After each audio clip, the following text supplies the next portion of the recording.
Hello, it's Kelly here from Loops and Things Winnipeg. In today's tutorial, I'm going to show you how I change colors in knitting.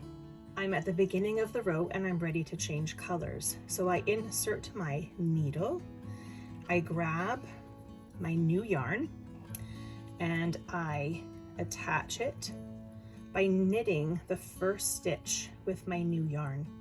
With everything really loose here, I like to tighten it by inserting my needle into the next stitch, pulling my older color tight and my newer color a little bit tight as well. Now, to help integrate the colors really well, I like to take my first color, my original color, and I'm going to move it to the back of my work by folding it over my new color. I grab my new color, and now it's going to be knit up in this next stitch when I knit the second stitch. Now I can continue knitting to the end of the row.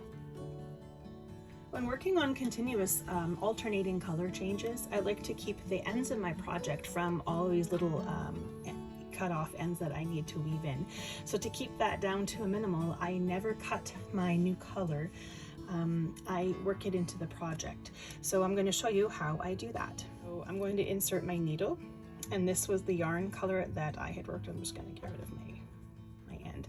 Here's the color that I had worked with, and here's the color that I want to be working with. So what I'm going to do is I'm going to twist it one time, and that's going to join the new color as if this is what I would do if I was going to be knitting my new color. Whoops.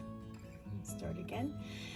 But I'm going to now bring in my old color and pass it around my new skein one time. So I'm going to essentially make a little twist in my project. What that does is it's going to capture or grasp the old color and bring it up with the next row. So now I just knit in my new color, and because I have a lot of looseness here, I'm going to pull it up nice and tight, or snug, not too tight.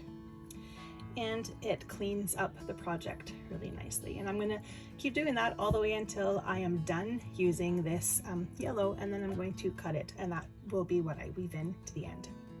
I hope that was helpful. If you'd like to join me for more helpful videos, please join and subscribe to my YouTube channel. You'll find me on Instagram or Facebook, or you can visit me on my website, where you can purchase all of these finished projects.